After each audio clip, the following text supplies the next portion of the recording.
So the Bank of Canada just announced another rate increase. Shocking amount, 100 basis point. In this video, I'm going over the impact that it's going to have on the real estate market and something to look at. As well, if you do have a variable rate loan, please watch this video and pay attention. Make sure you have the right kind. And if not, talk to your local lender so you can make sure you get dialed in.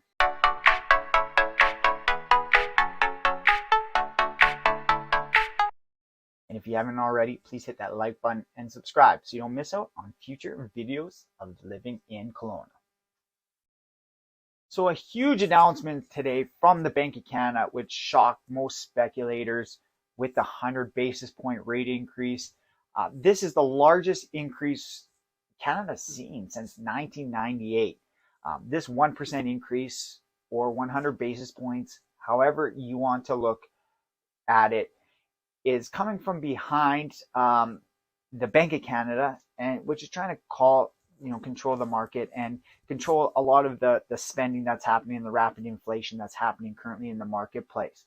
But this year alone, in 2022, they've experienced 225 basis point increase, so 2.25% increase in this market alone. So when you're looking at that, what it really means to you, the consumers, it's really just the homeowners that have variable rate loans, home equity lines of credits, or HELOCs, just for short. Those are the most immediately impacted, but the ones that might be impacted loans are the ones that have variable rate loans, but they have fixed payments on them. So as the interest rates are increasing, those static payments that they're making, you're not getting additional equity in it. You're just paying the same amount as what you would be before, kind of like a fixed loan, but your rate of what you're paying for the interest is increasing, and the principal that you're paying down, it's decreasing significantly. So now you're paying at least 2.5% around there less in your principal down, and you're paying the same amount, but you're paying the additional on your mortgage. So something to check in with your lenders about. I'm not a lender. I would refer to the professionals on that one, but just take a look at that. But what does this mean? What does the rate increase mean for the real estate market? Despite the payments, is the real estate market going to crash and burn? I don't have a crystal ball, but in my opinion, Bank of Canada, if you can hear me, you're about a year too late. You printed trillions of dollars into this marketplace. You let home prices go rampant over the last year. Where were you last year a year ago when house prices were getting ridiculous? In Kelowna alone, we're up 35% in home prices. Certain areas in Kelowna, in the area, we're up 200% from 2022. So you're doubling your house's value within a year and a half, too. Like, that is just uncomprehendable. Did you not expect this to happen? You printed trillions of dollars, but you don't expect this to happen. But I'll give you the benefit of the doubt, Bank of Canada. But what, are you going to be sending Canada further into a recession now by these interest rates? Nobody's going to spend now. So what's going to happen? And, if people are going to hold on their money.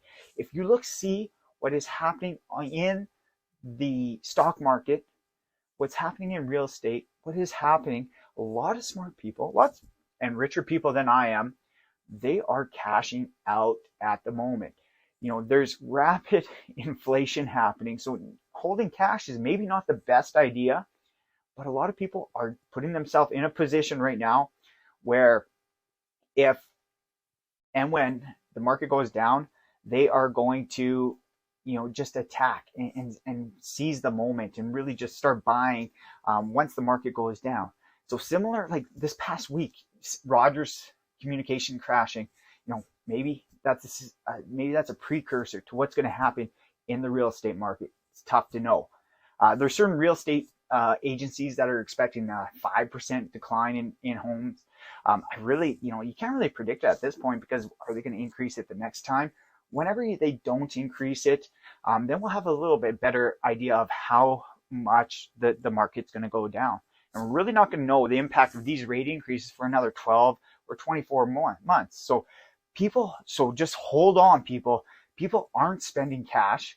They're going to be holding and cashing out. People with liquidity are going to win this race. The rich are going to get richer and the poor are going to get poorer.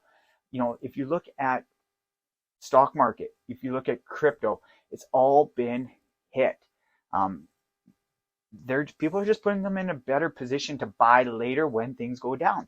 They always say buy low and sell high type of situation. So a lot of people are cashing out now. They have multiple sources of investments, that sort of thing, cashing out now, holding on to it, and so they can ride out that wave. So that is my rant for this day. But keep in mind, we don't know what the real estate market's going to happen. We don't know what's going to happen out there in the real estate market. We don't have a crystal ball to know. I know real estate in the Kelowna, central Okanagan, we're up about, anywhere from 30%, kind of in that range from last year. We're down a little bit.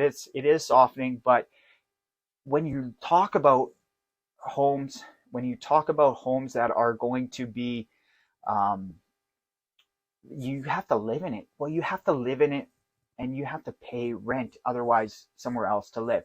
So buying a home, if it is your only investment, buying a home might still be a great option for you, because what is the equivalent of rent? Right now, one bedrooms in Kelowna, there's certain one bedrooms that are going for $2,100 a month, which is just kind of mind boggling. What's happening? Can you afford to pay that kind of situation? So that is one thing to look at. If you're looking for your principal residence, and you're planning to hold it over 5, 10, 20 years, whatever your exit strategy is, you're planning to hold it and not selling within the next year or two, you're probably still going to be in a fine position, regardless of what happens in the real estate market.